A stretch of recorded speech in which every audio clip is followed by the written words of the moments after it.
They say when you freeze to death, it's just like going to sleep. From the director of Magic Mike XXL, yes, really, it's Wind Chill starring Emily Blunt. This thing is boring. This movie's boring. It's got an interesting premise, to be fair. It tells the story of a young woman who is going home for the holidays from college. She gets a ride through a rideshare program at her university. The guy doesn't exactly have the greatest look about him. He looks kind of sus, let's just say.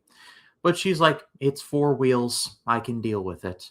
Well, they get stranded in an icy road in the middle of nowhere, and well, the road is haunted.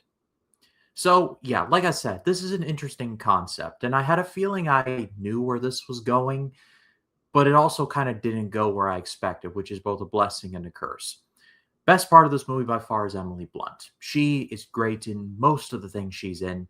Edge of Tomorrow, The Quiet Place movies. You find Emily Blunt in something, she's usually good. Mary Poppins Returns, there's another one. Here, though, she's not really given all that much to do, and she has to sit next to this guy played by Ashton Jacobs, who is just, or Ashton Holmes, excuse me, and he's just kind of there and kind of annoying. They're both kind of annoying in their own ways. They just kind of, there's just this low level anxiety between them, and then they just start yelling and just moaning at each other.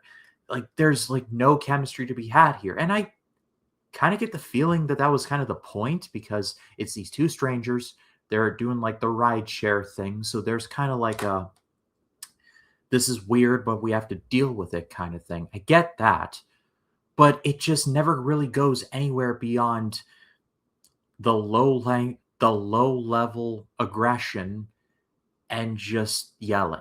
That's it. And then like there's just, they just do weird things. Like the guy says, "Oh, I was in a class with you and you never noticed me." And I'm like, "That's not the Riz you think it is, pal." And then she starts painting her toenails in the car. I don't know whether that's rude or just something else entirely, but there it is. And that's all before the haunted road stuff. And not even that is even remotely interesting. Without spoiling too much, if you care, they basically stumble upon a road where this corrupt cop did a lot of really bad things. Like one cop, and it's like they see this cop as a ghost, and then they see the ghosts of his victims. There's precisely one scare, one moment where I'm like, okay, that was actually pretty effective. The rest of it was just not really effective at all. I think, like I said, this is a great idea, especially if you, like, say, have one of the characters or both of them have them face their own personal demons. Like, say something bad happens to one of them in a previous, like 2 years prior, and they have to finally deal with that. It's been done before, but it's something that they could have done, but they don't really do that.